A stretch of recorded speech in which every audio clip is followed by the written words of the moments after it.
আগের থেকে এইসব উৎপাত করছে। মানুষ ভয় পেলে, যেমন সাপ ভয় পেলে ফোঁস করে, বিড়াল ফোঁস করে ভয় পেয়ে গেলে সেরকমই করছে। ভয় পাওয়ার একটা লক্ষণ। তোমার স্ট্যাটাস রিপোর্ট জমা দিচ্ছে আজকে সিবিআই,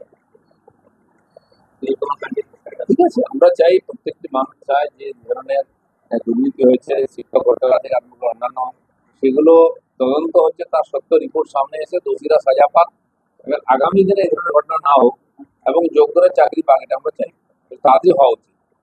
জগন্নাথ মন্দির উদ্বোধনে রাজনৈতিক সংবাদ রাজনৈতিক চর্চা শুরু হয়েছে। পশ্চিমবাংলায় যা হয় সব নিয়ে রাজনীতি হয়।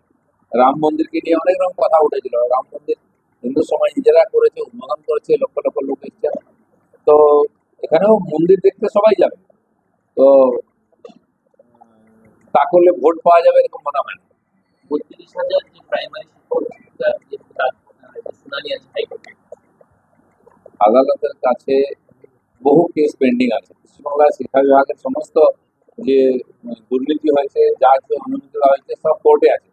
তো আদালতের রায় ফটাফট সেটা ক্লিয়ার করা এবং এই যে 26,000 শিক্ষক নিয়ে জটিলতা তৈরি হয়েছে সেটাও হস্তক্ষেপ করে আর আদালতকেই যোগ্য শিক্ষকদের চাকরিতে ফিরিয়ে আনা উচিত।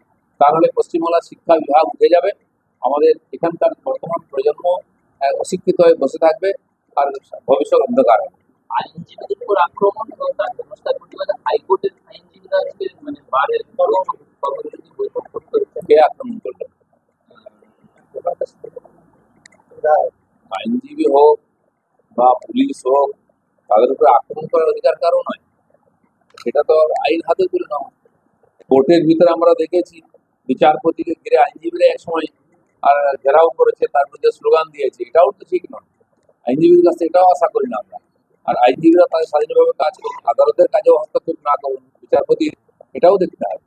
দাদা, উত্তরবঙ্গ উন্নয়ন মন্ত্রী গৌতম দেব বলেছে দলের দিকে দলের প্রার্থীকে হারালে রিয়াদ করা হবে না। কেন বলছেন এসব? আজকে টিএমসির মধ্যে এতদূর চলে গেছে যে নিজের দলে নিজেদেরকে হারাচ্ছে, কিন্তু উনি বললে কিছু হয় না। মমতা ব্যানার্জি বললে কেউ শোনে না, গৌতম দেবের কথা কি শুনে? চলুন, সময়